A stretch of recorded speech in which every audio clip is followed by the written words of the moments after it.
మోడీకి ఈ మధ్యన స్వాగతం ఇదివరకు దిగగానే ఆయనకి అపూర్వమైన స్వాగతం. ఆ తర్వాత రోజుల్లో ఆయన తీసుకొచ్చి ప్రత్యేక కారులో ఎక్కించుకు తీసుకెళ్ళడం, స్వయంగా అధ్యక్షులు ప్రధానమంత్రులు అట్లా.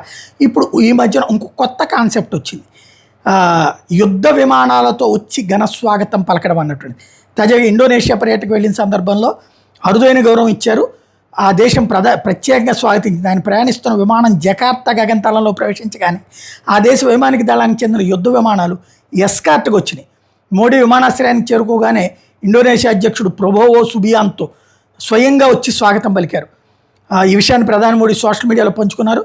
తాను జకార్తా చేరుకున్నానని, ప్రబోవో సుబియాంతో స్వాగతం పలికిన తీరు తనను ఎంతగానో కదిలించిందని చెప్పుకొచ్చారు. అన్ని రంగాల్లో ఇరు దేశాల మధ్య భాగస్వామ్యాన్ని మరింత పెంచే లక్ష్యంతో ముందుకు వెళ్తున్నామన్నారు. ఇండోనేషియా పర్యటనలో ముగిసిన అనంతరం ప్రధాని మోడీ 8న ఆస్ట్రేలియా చేరుకుంటారు. జూలై 9న జరిగే మెల్బోర్న్ మీట్స్ మోడీ కార్యక్రమం పాల్గొంటారు. అక్కడ పాల్గొవద్దని చెప్పిన దాన్ని విననని ఆల్రెడీ చెప్పారు మోడీ. వెళ్తున్నారు. ఇదిగో ఇట్లా స్వాగతం లభించింది ఆయనకి. మోడీ స్వయంగా పంచుకున్నారనమాట. ఆయనే ట్వీట్ చేసుకొచ్చారు అది.